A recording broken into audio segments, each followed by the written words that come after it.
ક્યારે એવું વિચાર્યું છે કે એક મોટા યુદ્ધનો અંત એનાથી પણ ભયાનક યુદ્ધની શરૂઆત કેવી રીતે કરી શકે? આ કોઈ કાલ્પનિક વાત નથી. પ્રથમ વિશ્વયુદ્ધ પૂરું થયું એના માંડ 20 વર્ષ પછી જ દુનિયા ફરી એકવાર યુદ્ધની આગમાં સપડાઈ. ચાલો આજે એ જ સમજીએ કે આખરે આવું બન્યું કેવી રીતે. જરા આ આંકડા પર નજર કરો. 1 કરોડ. આ માત્ર એક આંકડો નથી. પ્રથમ વિશ્વયુદ્ધમાં માર્યા ગયેલા લોકોની આ સંખ્યા છે. આખીની આખી એક પેઢી આ યુદ્ધમાં ખતમ થઈ ગઈ હતી અને આ જ વિનાશની રાખ પરથી એક નવા ભવિષ્યનું નિર્માણ થવાનું હતું. અને આ તો માત્ર મૃત્યુ પામેલા લોકોની વાત છે. યુદ્ધમાં સીધી રીતે સામેલ થયેલા લોકોની સંખ્યા જુઓ, 6.5 કરોડ. આ આંકડો જ બતાવે છે કે આ યુદ્ધ કેટલું મોટું અને વૈશ્વિક હતું. દુનિયાનો ભાગ્યે જ કોઈ એવો ખૂણો હશે જેના પર આ યુદ્ધની અસર ન પડી હોય. મૃત્યુનો આંકડો તો ભયાનક હતો જ, પણ એની પાછળની કહાની એથી પણ વધારે દર્દનાક છે. 2 કરોડથી પણ વધારે લોકો ઘાયલ થયા હતા અને લગભગ 17 લાખ લોકો તો લાપત્તા જ થઈ ગયા. એ પછી જે રોગચાળો અને ભૂખમરો ફેલાયો એણે પરિસ્થિતિને વધુ ખરાબ કરી દીધી. આખા યુરોપનું સામાજિક અને આર્થિક માળખું ભાંગી પડ્યું હતું. તો આટલા મોટા વિનાશ પછી દુનિયાભરના લોકો એક જ વસ્તુ ઈચ્છતા હતા: શાંતિ. અને આ શાંતિ સ્થાપવા માટે પેરિસમાં એક મોટી પરિષદનું આયોજન થયું. એમાંથી જ જન્મ થયો વર્સેલ્સની સંધિનો. પણ સવાલ એ છે કે શું આ સંધિ ખરેખર શાંતિ લાવી શકી કે પછી એ જ બીજા યુદ્ધનું કારણ બની? તો વર્સેલ્સની સંધિ શું હતી? સરળ શબ્દોમાં કહીએ તો એ એક શાંતિ કરાર હતો જેણે પહેલા વિશ્વયુદ્ધનો સત્તાવાર રીતે અંત આણ્યો. જીતેલા દેશોએ સાથે મળીને આ સંધિ તૈયાર કરી, જેથી ભવિષ્યમાં આવું યુદ્ધ ફરી ક્યારે ન થાય. હવે આ સંધિ ઘણી જટિલ હતી, પણ ચાલો એને સમજવા માટે એના 4 મુખ્ય ભાગ જોઈએ. પહેલું, જર્મની પાસેથી એના ઘણા પ્રદેશો છીનવી લેવામાં આવ્યા. બીજું, એની સેના પર બહુ કડક નિયંત્રણો મૂકવામાં આવ્યા. ત્રીજું, યુદ્ધમાં થયેલા નુકસાનની ભરપાઈ માટે એના પર મસમોટો દંડ ફટકારવામાં આવ્યો. અને ચોથું, આ સિવાય પણ બીજી ઘણી આખરી શરતો ઉમેરાઈ. અને હવે વાત કરીએ પૈસાની. જર્મની પર જે દંડ લગાવવામાં આવ્યો એનો આંકડો જુઓ: 6.5 અબજ પાઉન્ડ.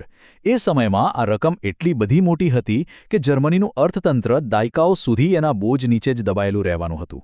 આ કોઈ મદદ નહોતી, આ એક સજા હતી. તો આટલી બધી કડક શરતો, આટલો મોટો દંડ, આ બધાની જર્મની પર શું અસર થઈ હશે? અહીંથી જ કહાની એક નવો અને ખતરનાક વળાંક લે છે. શાંતિ સ્થાપવાને બદલે આ સંધિએ જર્મનીના લોકોના મનમાં અપમાન અને બદલાની ભાવના ભરી દીધી. એક તરફ હતું ધ્યેય, જે હતું કાયમી શાંતિ સ્થાપવાનું, પણ બીજી તરફ હતી જર્મની માટેની વાસ્તવિકતા, અને વાસ્તવિકતા હતી રાષ્ટ્રીય અપમાન, આર્થિક બરબાદી અને અન્યાયની લાગણી. આ શાંતિ નહોતી, આ તો બદલો હતો. પણ આટલો ગુસ્સો કેમ હતો? એના કારણો હતા. એક નહીં, અનેક. આલ્સેઝ લોરેન્સ જેવા મહત્વના અને સમૃદ્ધ પ્રદેશો છીનવીને ફ્રાન્સને આપી દેવાયા.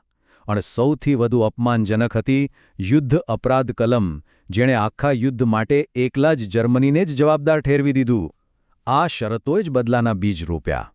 અને લોકોના આ જ ગુસ્સા અને અપમાનની ભાવના પર સવાર થઈને એક વ્યક્તિનો ઉદય થયો: એડોલ્ફ હિટલર.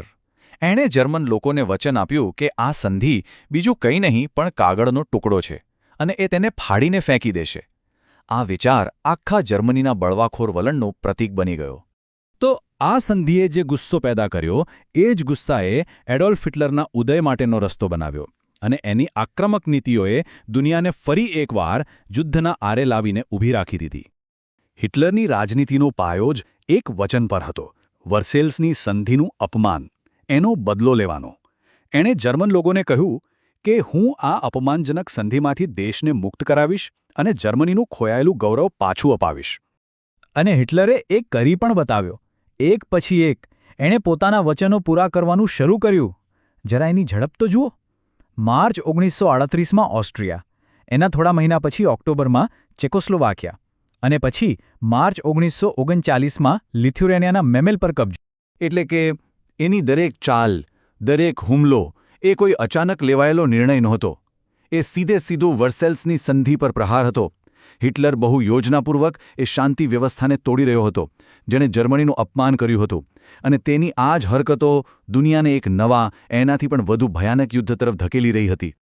તો અંતે સવાલ એ જ ઊભો રહે છે, શું વર્સેલ્સની સંધિએ બીજા વિશ્વયુદ્ધને અનિવાર્ય બનાવી દીધું હતું? શું એક યુદ્ધનો અંત બીજા યુદ્ધની શરૂઆત કરવા માટે જ લખાયો હતો? ઇતિહાસ આપણને બતાવે છે કે કેવી રીતે શાંતિ સ્થાપવાના પ્રયાસમાં જ બીજા યુદ્ધના બીજ રોપાઈ ગયા હતા. આ એક એવો સવાલ છે જે આપણને વિચારતા કરી મૂકે છે.